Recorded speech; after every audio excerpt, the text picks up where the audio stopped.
headquartered in Allentown, PA. He is passionate about development and training of those in the snow and ice management industry, and we're excited for him to be here today. Please welcome Josh.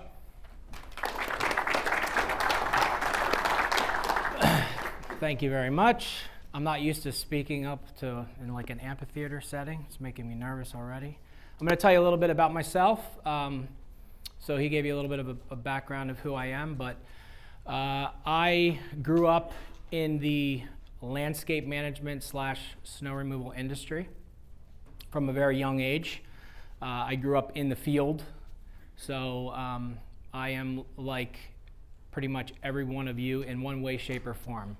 Whether you are a field technician, a manager, an owner, a victim, I was all of them. I grew up in this industry. So I'm going to speak from the lens or from the viewpoint of someone that has the experience of a person who needed to be trained, the experience of a person who has trained, and the experience of a business owner that has benefited from a program that is cultivated in training, that's rooted in training.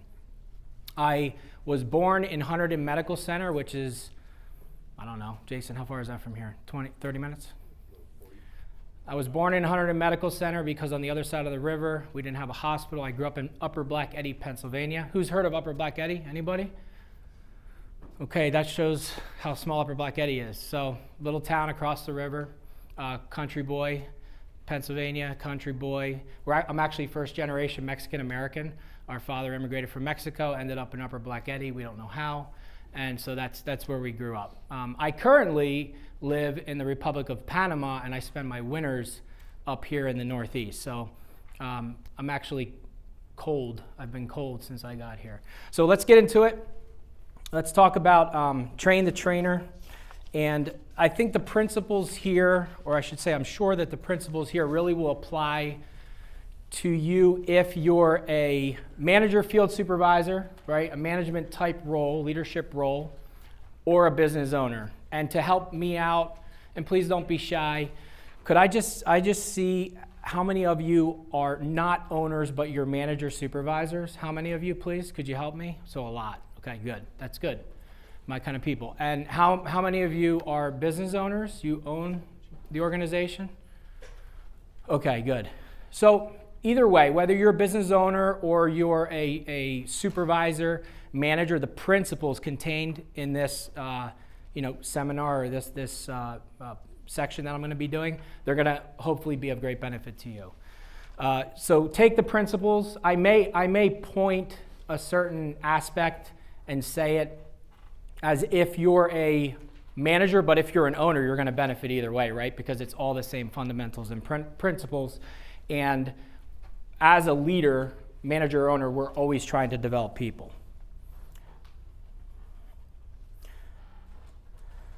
So let's just speak a little bit high level about what it is that we're trying to accomplish here. And I've got it here on this slide. So first of all, those who want to be leaders have to lead. You can't be a leader if you're not leading. And if you're a supervisor or a manager and you don't want a leader, then you need to change your career, right? Because in order to be a supervisor or a manager and be effective, you have to lead. So what does that involve? It involves forward thinking. It involves you being focused on training, understanding why training is so important, how you need to train, when you need to train, all of these aspects. You need to be thinking about that. You need to empower yourself, regardless of whether your business owner has or not. If you want to be a leader in the industry, if you want to grow as an individual, training has to be at the forefront. So we're going to establish training standards, effective training methods, and teaching principles that can enhance your training sessions. I've spoke to a couple of you, and I was speaking about the difference between training and teaching. So training, maybe think about it this way. Training is a bit more of a technical nature of dispensing information.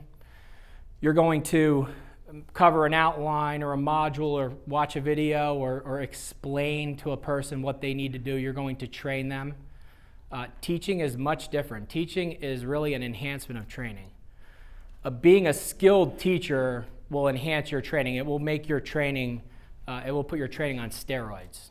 So at the end, one of the last pieces that I'm going to do and spend time on is to help you with teaching skills and teach you some of the things that I've learned over the years that will make you much more effective trainers when you're doing it. So I'm going to give you hopefully some nuggets that you can take back to your business organizations. So let's cover 3 aspects here: training: when, why, and how. Well, training is constant. So the first point that I have up there is that it becomes before, during, and after service delivery. Think about those 3 pieces of a timeline. Effective training is not a one and done thing. It is constant. So there will be different applications to your training. Before, during, and after service delivery. Training is an investment. It needs to be viewed as an investment. And I'll dig into this a little bit more later, but as managers and supervisors especially, you're not the business owner. So you might think to yourself, what do you get out of it? What do I get out of it? And one of the things that I want you to leave here with is that you're all on your own path in life. Now, being a manager or a supervisor of a business enterprise, that is a privilege, that's a responsibility. Some are very happy and very comfortable doing that. Many are, most are. Some want to be business owners. Some want to grow their careers within the organizations that they already serve in. But I want you to understand that training is an investment not just in the company or in the employee or the person that you're training. It's an investment in you, because that's how you expand your careers. That's how you benefit yourselves, even as employees of an organization. So I want you to connect that, please. I want you to connect that training is not just an investment for the organization you're working for or for that employee, but you yourself as a manager. Training can include 3 critical areas. Technical training. This is how you attach a snow pusher to a wheel loader. Technical training. This is how you operate a salt spreader. Technical training. Safety. This is how you move snow with the loader and the snow pusher safely. This is what you should do around buildings with that piece of equipment, right? Technical training, safety. The third is soft skills. And I'm going to tell you that the type of training that most people do not do, they almost never do, is soft skills training. What are soft skills?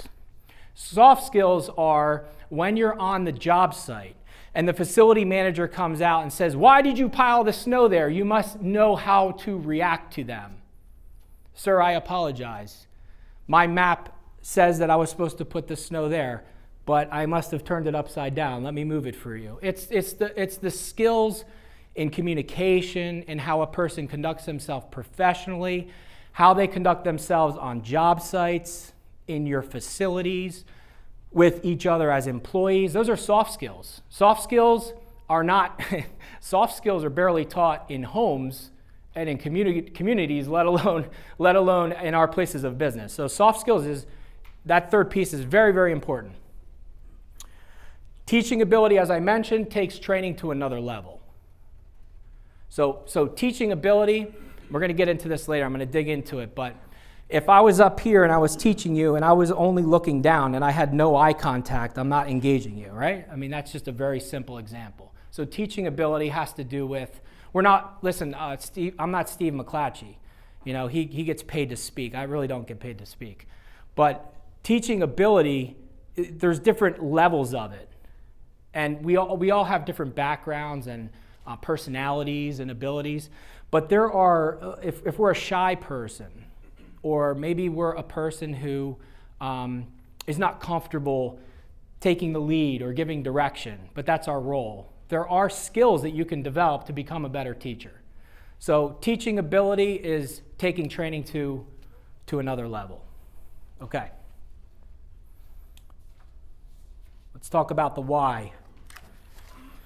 The why. I have some one-liners that I use. We talked about it being an investment in your team, an investment in yourself. Managers and supervisors are only able to continue growing if they can effectively train others to care for their current role. I call this the art of delegation. If you want to grow, maybe you don't, but if you do, you have to be very skilled at training. You have to be able to replace yourself. You have to be able to delegate properly. There's a lot involved in delegation. Train to retain, another phrase we use very often in our organization. Training helps you to retain talent and, by extension, clients. There's a direct connection between training and developing your teams and keeping clients. We just published our retention rates 2018-19 to 2019-20 in our organization. 98.6 retention, 98.6% retention of clientele. That's a high retention rate, but that's because we're retaining talent. There's a direct connection between training and developing your teams and retaining clients. The business that has the strongest employee development program wins. Let that sink in. It's a competitive market. There's some good companies out there. There's some really good companies out there. But the company that has the best development program is going to win. So this is an investment. So for the business owners, the few of you here that raised your hand for that, this is an investment for you, for your organization. This is how you build a strong organization. Training gives you sanity. This is probably my favorite. How many people, it's going to be an easy answer hopefully for you. How many people love to have chaotic operations full of people who don't know what they're doing? Right? Nobody wants that. It drives you crazy. And then, or the turnover of personnel, which oftentimes can be directly connected with a piss poor training program, a development program that's not really protecting them from themselves, not really equipping them or training them to be effective. So it is very important for our sanity. I'll give the illustration I'll use as a conductor. If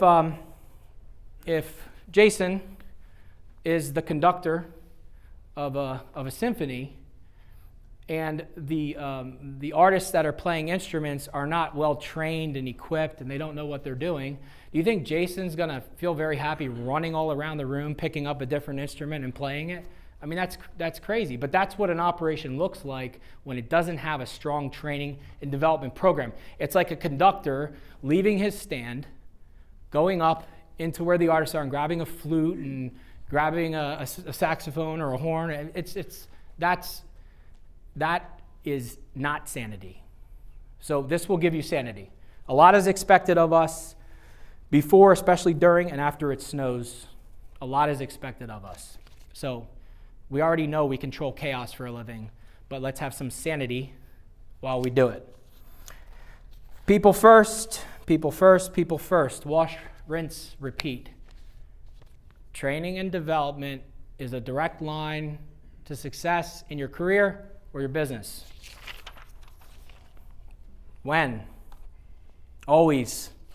Every day, there are many opportunities to train. The training could be structured, it could be scheduled. You know that the best training, I think the best training is not structured or scheduled. I think the best training is when something is happening right in front of you and you stop what you're doing to address it. Now, we have to have structured and scheduled training. That's important. But I think that when we take the time and we're paying attention and we take the time and put some energy into training when something is going sideways or it's not quite right, that's a tremendous investment. It could include written, verbal, or video methods of teaching. So it could be held here in your shop, it could be held in your offices, it could be held in the field. There's lots of opportunities to train. Here's an important piece for you to remember. I'm going to share with you some of our internal training videos and safety videos. I'm going to share a couple videos with you. I don't want you to leave today and think, we got to put together a video like that. We got to put together a training module like that. That's great if you can do that. And maybe you have stuff better than I do. That's good too. But If you don't, and if it's not within your circumstances to do it, don't overcomplicate it. Don't overcomplicate it, because training and taking the time to provide thoughtful direction to your personnel and developing them does not need to be overcomplicated. It's more about you than the system. It's about your desire to do it.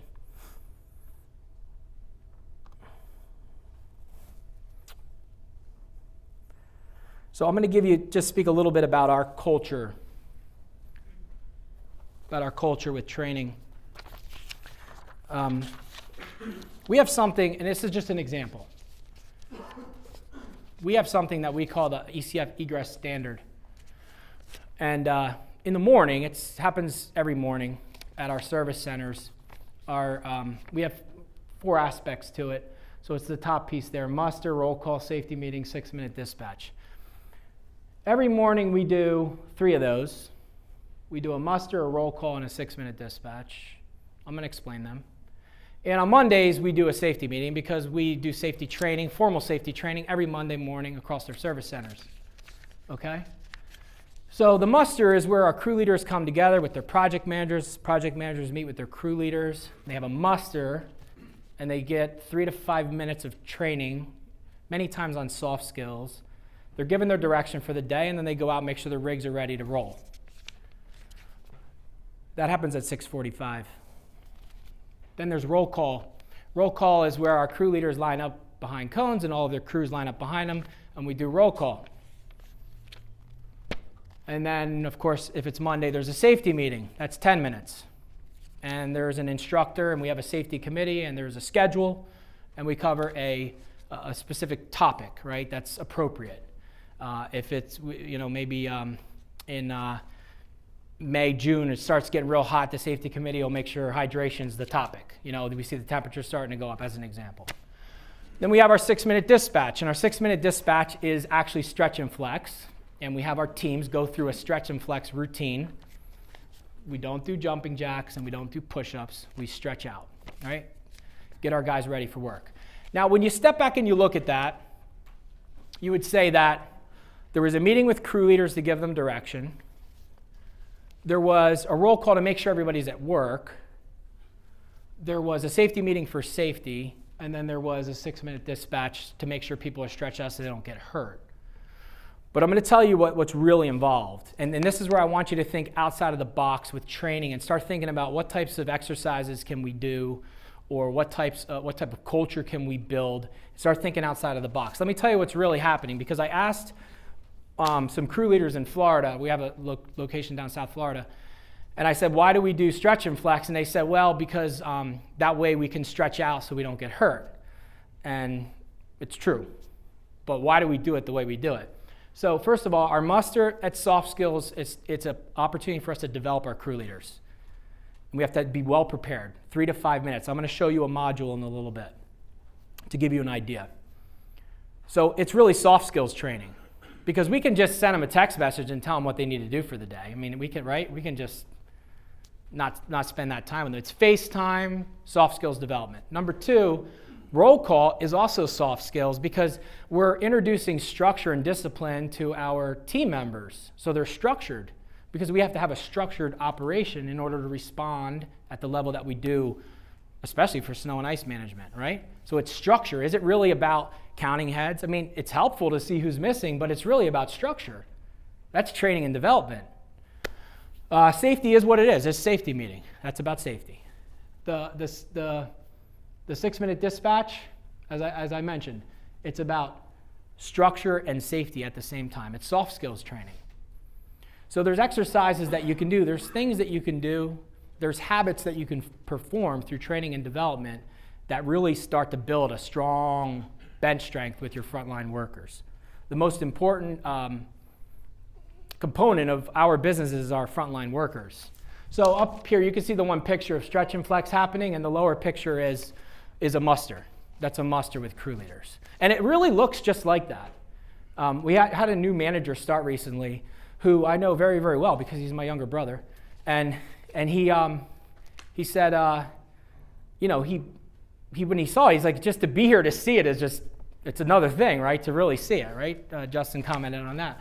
It's just, It really looks just like that. Very, very structured. And that's to help our people to grow. That's to help them to be disciplined, because disciplined people get things done in the right way, in a safe way. And that's important. Don't walk past problems. So training does not always need to be scheduled. I mentioned that before. Please take that piece away. That's very important. This is an expression that I use often. My team is very, very used to me using this expression. Don't walk past problems. If you see a problem, stop and deal with it. So if it's an issue where you need to train, teach, correct, counsel, don't walk past that. It doesn't matter how busy you are. You got to deal with it. I'm going to share with you a brief video. I have several videos in my presentation. Share with you a brief video that will help you visualize what a structured, disciplined organization looks like that has training and development at its core. So it's just a little bit of I'll give you an idea. And I want you to look principally at it and just see the pieces of it.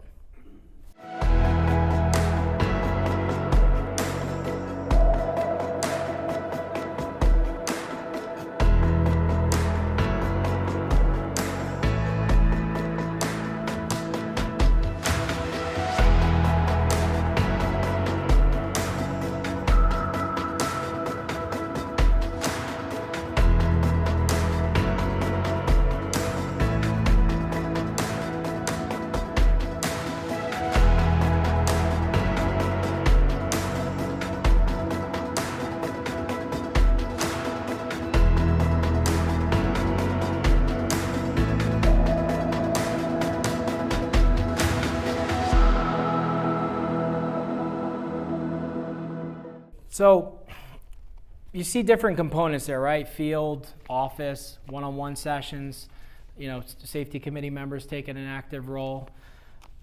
All of that is training and development. All of those pieces come together to build the fabric of a strong company. That is the essential piece. And every single person in the organization, from field technician to CEO, plays a role in that. Especially managers and supervisors, plays a strong role in it. I'd like to share with you an example, and I want to mention to you that if you would like a copy of this, or you have questions after, I'll have my notebook. I'll take your name down. I'll be happy to share this with you. I'll email it to you, okay? Just so you have something to work with, a template, okay? This is just an example of a soft skills module, and it's really simple. And actually, we were covering this one this week. And I'm actually doing train the trainer internally, and we're having a different project manager lead each day. And then afterwards, we meet together, and we're giving them some feedback on their teaching ability, okay? So up top, you're going to see 1, 2, 3, 4. Our normal shifts are 4/10s. And Fridays are reserved for weather, right? And on the off season. Up north, we call this the off season. And so this particular module is about professional conduct and customer service. Very simple. And each day, we've got 4 categories: at the service center, on the road, in public areas, on job sites. And we're taking this theme, and we are applying it to develop our people and their soft skills so they know how to comport themselves or behave in these areas of day-to-day activity, okay? Now, we have 3 languages that we speak in our organization: English, Spanish, and Haitian Creole. Haitian Creole is for our southern operations. I don't speak Haitian Creole. I speak English and Spanish, but mostly speak Spanish. But so what we do is we go through it. And so, like, take day 1. At the service center, there are 5 points there: greet team members, smile, pay attention to supervisors, be serious, follow the lead of management, learn from training and meetings. Okay, 5 points. So the trainer, so let's say you yourself as a manager or supervisor, if you were going to get together of a group of people that you lead, and you were going to do some soft skills development, you would take these 5 points, you would be well prepared, and you would speak on them 3 to 5 minutes. 3 to 5 minutes to your team. That's what we spend, 3 to 5 minutes. But it's very well prepared. You have to be well prepared. Everyone has to be on time. So that goes back to the structure, right? So everyone's on time. We do this in the muster. And then we want our crew leaders to take this and filter it down to their team members. We also do soft skills training for field technicians. So we'll go through these points. The instructor or the trainer will go through the points, and they'll ask a couple of probing questions, well-placed questions, to try to draw out a response and to cultivate, not just interest, but draw out a response from the trainees. And this is easy. This isn't rocket science. This is simple. So this is an idea for you. This is an idea of a sample of maybe a classroom-style training module, soft skills module. There's no fancy editing and video here, and it's very cost-effective, and you can develop something like this. And so each year we'll develop a whole variety of soft skills modules, and we just we implement them in our business environment. Very, very effective. Very effective. Okay. So obviously, right, you got your 4 days and then 3 languages. If you have one language, it's 1, 2, whatever you got there.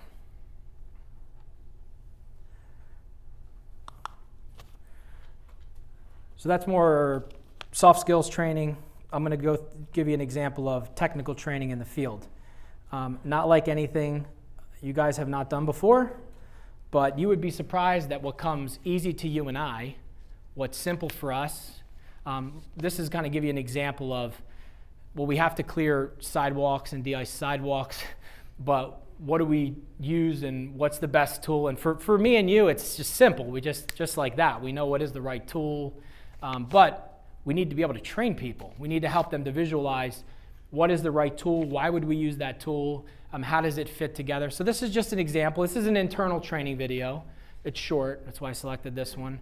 It just gives you an idea of simple things that you can do to teach your personnel. Managing sidewalk clearing needs to be done in a certain way.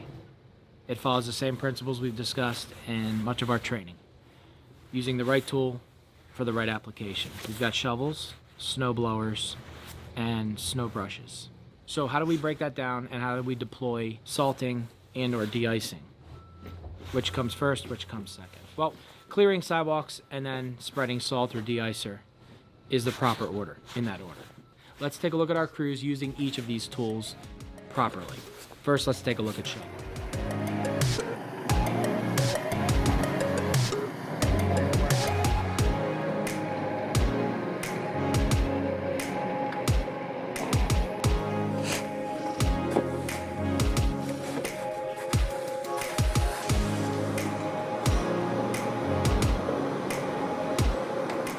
Now let's take a look at snowblower.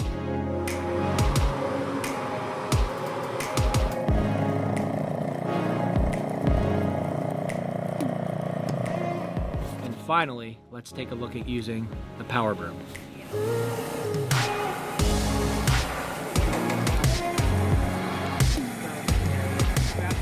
During final cleanup, when we're cleaning up dock areas, the reason that we have to have a nice blend of hand labor, skid loaders, trucks with plows, and wheel loaders is because each one does a specific task. The hand labor is important because if you take a look here in the dock areas, I'm going to show you that there's dock levelers and they stick out from the buildings. So if you get a machine too close up to these, obviously it can cause some cause damage very quickly. So having that mix of hand labor and skid loaders to peel everything out so that the trucks can push it out a little bit further, it's key to doing very good quality work. Same thing over here. If you see around the steps and the bollards that the team members had to clean up, having hand labor is critical. You have to have hand labor. You can't get away from it. Of course, we want to use machines anywhere we can, but hand labor is important. That blend of all those pieces put together makes final cleanup successful. So one thing I want you to take away from that example is that, and I mentioned it before, but to tie it together, don't overcomplicate training. Keep it as simple as possible. You could get really, really into detail about things, but try to dispense training in doses that a person can absorb. It's almost like a plant. You don't take a seedling and dump 5 gallons of water on it, right? You just give it a little bit of water, some little nutrients, and it grows over time. And that's what we want to do with the people that we're leading. I could have spoken for 5 hours in that video about that aspect of work, right? But just as an example, don't overcomplicate it. Keep it simple, and then develop the person over time. And maybe that one person, or maybe a group of people that are not capturing what you want them to capture, well, you could isolate them in a positive way and reinforce that training in one-on-ones or one-on-twos and do it that way. So that's an example of field training, the types of things that you might want to cover in field training. I should have mentioned, my examples are a little bit narrow in scope when it comes to snow and ice, because East Coast, we only do industrial logistics and distribution for snow management, and we pretty much almost only do large industrial and distribution. That's our niche. So some of the content you're seeing is very specific to that. Just look at it from the lens of just the principles that I'm sharing with you, if that didn't apply for what you do.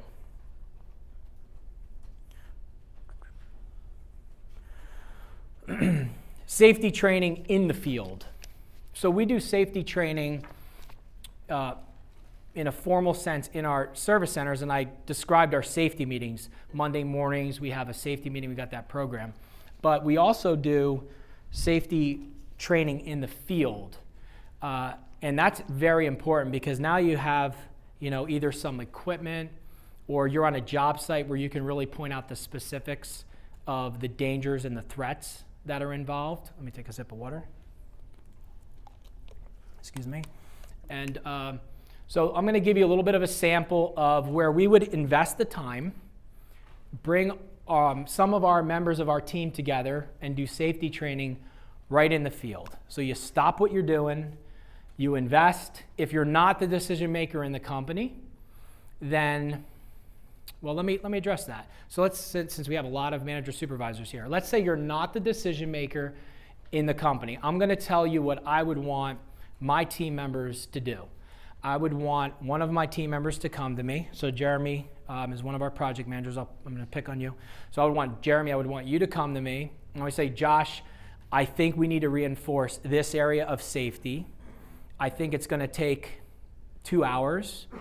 So what I've done is I can adjust this in the schedule to get those 2 hours so we can invest it in safety training. If you could do that for an owner, you would be like Superman, So you need to play a role in it too, as a supervisor and a manager. You got to be a leader. If you want to be a leader, you got to lead.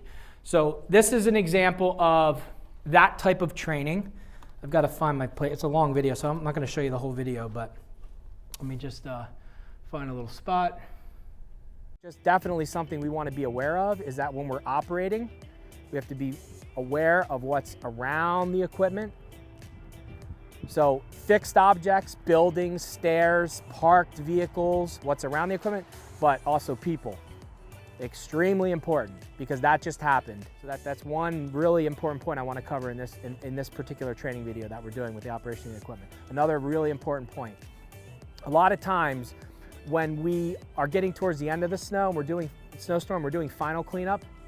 You know how at the end we do final cleanup and we're tucking up piles, and a truck and a loader might work together, or a truck and a backhoe, and the truck's pushing it out or pulling it out, right? Maybe one of our snow gers is windrowing snow and they're working side by side with the loader. And what happens to the surface of the pavement after we've been working on that surface? We had 6-8 inches of snow.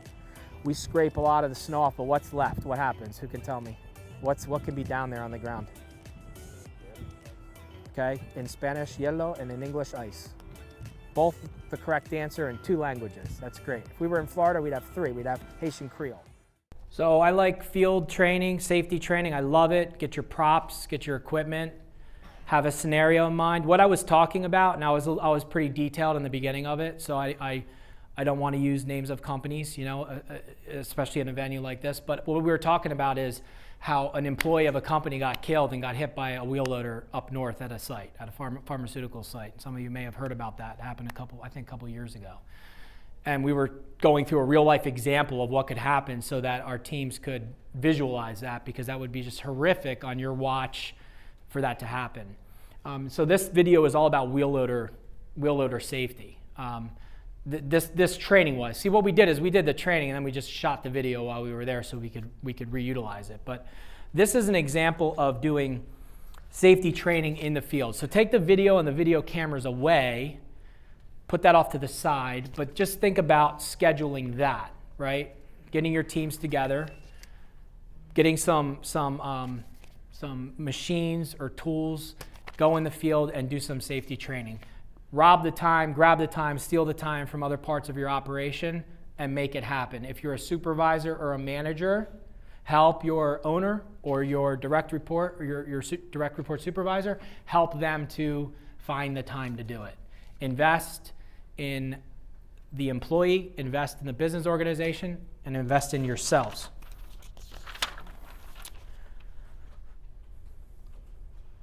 So the balance of this, we're going to get into teaching skills. And this is really what separates the men from the boys or the women from the girls. Being a good teacher. And if you're not a good teacher, and you don't have to be loud and whimsical and have a lot of motion, and that doesn't make a good teacher. A good teacher, we're going to get into it, but a good teacher is someone who's able to really help one of their team members learn and understand not just how to do something, why we do it, so that it's sustainable, okay? Knowledge does not equal teaching ability. There is a lot of smart people who have years, decades of experience, and it does not mean that they are good teachers, okay? A lot of smart people. Telling is not teaching. Simply saying, this is what you're supposed to do, 1, 2, 3, 4. Well, do they know how to do it? Have you properly equipped them to do it? You've empowered them, you've told them to do it, but those other two pieces are extremely important. Teaching always involves the word why. Training, not necessarily. Training could be more directives. But teaching involves, this is how you do it, this is the tool you would use, this is the order in which you do it. But the why, this is why we do it this way. Well, because if we do it that way, that could break. And if we do it this way, that could break. And why? How does it benefit you? How does it keep our team safe? That's teaching.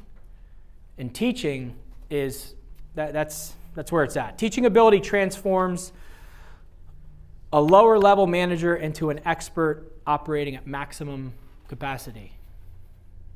The most effective business leaders are the best teachers. The most effective business leaders are the best teachers. I mean, inspiring people is great, but we need to teach them. We need to equip them to be successful. So that's the foundation of why teaching skills are so important. Let's get into how. These are practical teaching skills that I'm going to encourage you to focus on. And again, if you wanted this, I'd be happy to share a copy of it with you, okay? Speak clearly. If you do not speak clearly and your accent, local dialect volume, pitch, pace, or enunciation is not understood, you cannot teach.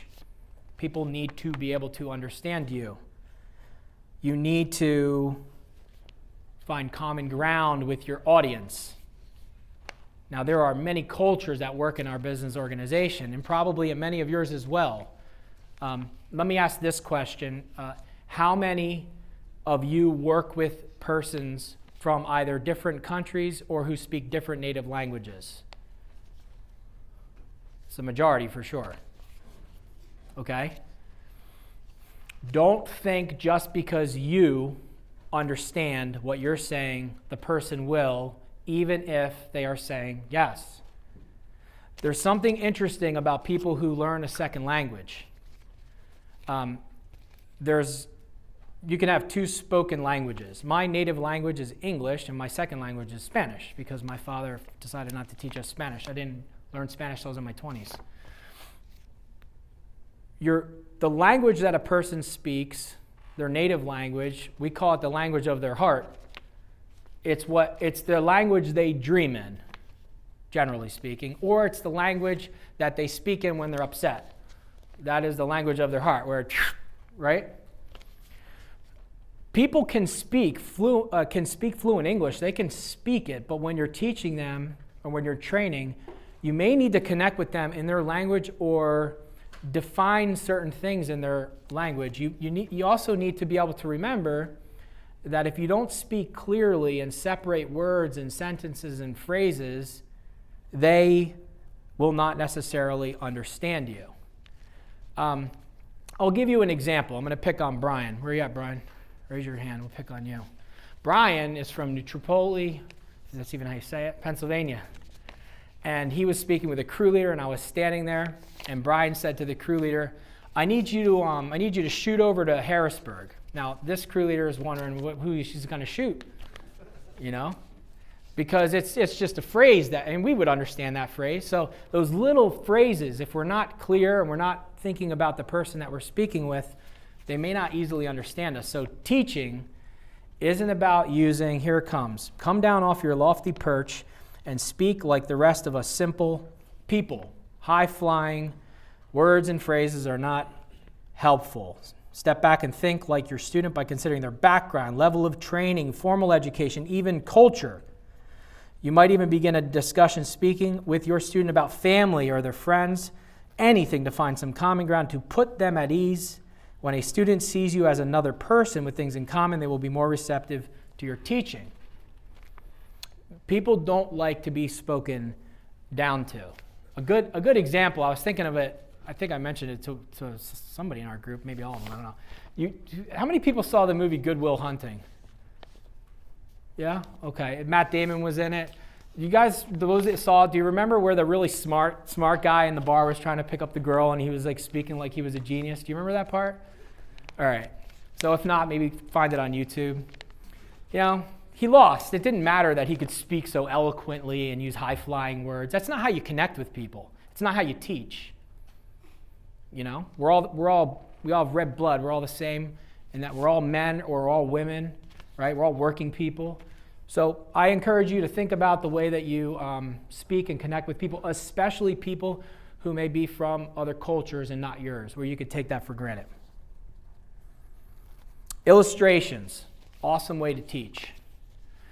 Illustrations are very, very powerful. I used an illustration earlier to try to help you to visualize a chaotic operation. Do you remember the illustration? There was an illustration I used that if you were a conductor and you had to go and play the instruments for everyone, right? That would be insanity. Now, if a day from now I said, don't run your operation like an insane conductor, you would know what I'm talking about. So that's what's really neat about illustrations. It's something that I encourage you to learn to develop. Good, simple illustrations. Illustrations help your student to understand the how and the why at the same time. Illustrations are also powerful teaching tools to help your student remember what you taught them. So that second sentence is important. If in your training, and you're training someone, if you utilize an illustration, okay, you can always go back to that illustration quickly to remind them of the entire training segment. You could say, remember the insane conductor. You could just say something so simple, and they'll recapture what it was that you were covering at that moment. So take the time when you're going to sit down and train and develop. Think about well-placed, simple, and effective illustrations. That will enhance your training because it is teaching. Now you're teaching. Use examples. Now, illustrations and examples are different. So an illustration is an illustration. You're painting a picture for someone to teach them a point. An example is different because an example is something that happened or could happen. You're giving an example in that sense. So you might say, here's an illustration about a conductor, or you might say, here's an example of how this truck backed up into a building because it didn't have a spotter. That's an example. So try to use examples, but be careful in using examples because you also want to do it in a way that dignifies people and you're not throwing someone under the bus in front of everybody. Sometimes I'm guilty of that. Try to be careful about using examples. Illustrations and examples are tremendous tools for teaching. The benefits. Explaining the benefits is so important.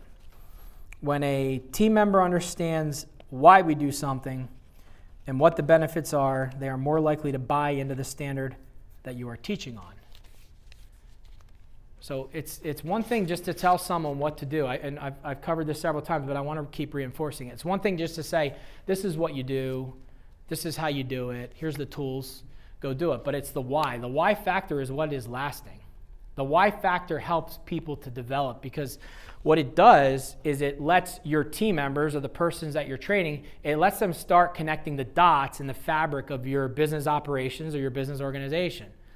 Every why helps them. It's like taking a canvas, a blank canvas, and every why explanation is like one more stroke, and eventually the picture starts to get formed for somebody. They start understanding, well, why does my boss always tell me to do it that way? And why? And they start getting the picture. And when they get the picture, there's a lot more buy-in. So take the time to explain why. Don't just bark out orders. That's not teaching. That's not training. Don't just bark out, this is what needs to be done, this is how you do it, this is the order you do it, walk away. Spend the time, invest the time to explain why. Why matters. Summarize the takeaway points. When I finish my segment, I'll cover a few of the takeaway points. When you leave here, you'll remember, 80% of what I said. When you get in your car, it'll be down to 60%. When you get on the turnpike, it'll be down to 20%. Tomorrow, it'll be at 5%. It's the takeaway points. Hopefully, you'll get 1 or 2 or 3 or 4 really important takeaway points. And then as you need to draw on those, you'll remember the details. So always summarize with takeaway points.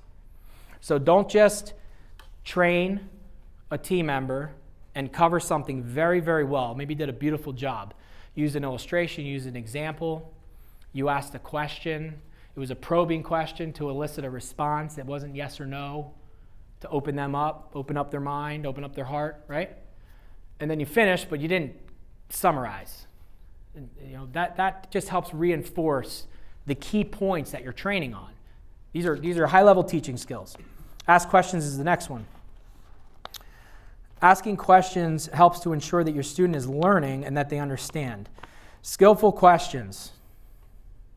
Skillful questions do not elicit a simple yes or no. Skillful questions are probing and help draw out what the student is really grasping when you are teaching them. Yes or no questions are the last kind of question you really want to use when you're doing high-level teaching, Now, you could have a technical question that there is a right or wrong answer, and they could explain the answer.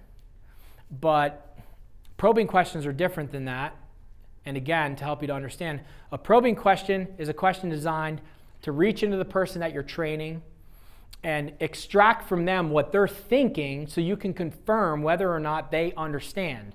So a probing question after well-placed training will help you confirm, have they captured what it is that I am teaching them? Do they understand the why? So, Jose, how would you explain back to me why that is so important? Boom, you just reached in. He's got to tell you what he's really thinking. Hopefully that makes sense. Reinforce the training. I'm sure that you've heard the expression, the fortune is in the follow-up. Follow up on the training you provided. So we spent the time to train. Let's take the wheel loader video. We went out there. It was a big investment. Went out there. We brought a whole bunch of our heavy equipment operators in this region. We set up equipment. We spent the time. We invested it. Let's say we didn't do something so elaborate. Let's say that you spent 3 to 5 minutes in a team meeting, what we call our muster. You spent 3 to 5 minutes in a team meeting, and you covered some points. You spent the time to develop that.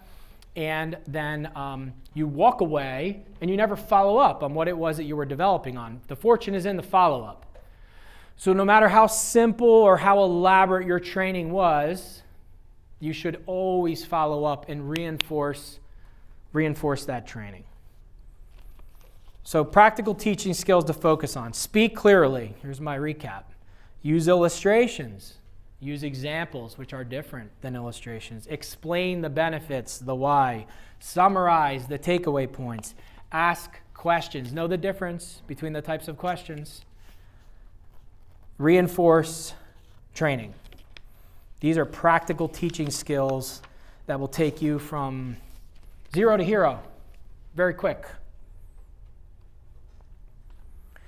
Training must be part of your culture. This is how we opened, and this is how we will end somewhat. Training comes before, during, and after service delivery. It's constant. It's a constant feature of your business organization. It's a constant feature of your role as a manager or a supervisor. It is an investment. It is not simply an investment so that the owner of the company can enrich himself. It is an investment in each individual person that is doing it. It is for you as much as anybody else becoming a good trainer. Remember, it will also, at the minimum, help you remain sane. Training can include 3 critical areas: technical training, safety, and soft skills, which is nearly absent in society. Those are the 3 important pieces of training. Teaching ability takes training to another level. This last video will reinforce one point, very important point. Do not allow yourself to get so busy right before a snow event, during a snow event, and immediately after to not train. Don't wait for the formal setting to train. Always be training. Always be providing direction. Always be taking the lead if you want to be a leader. If you are a manager or a supervisor and you don't want to be a leader, then you have to find a different job. This just illustrates a culture of training.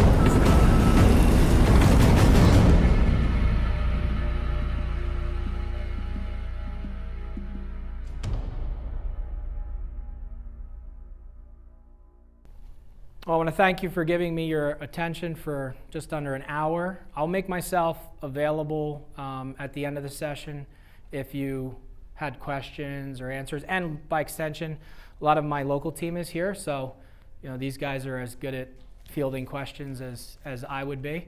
But thank you very much. I really wish all of you as peers and as working people a very successful winter. Take every opportunity to train and develop and do it safely. Thank you.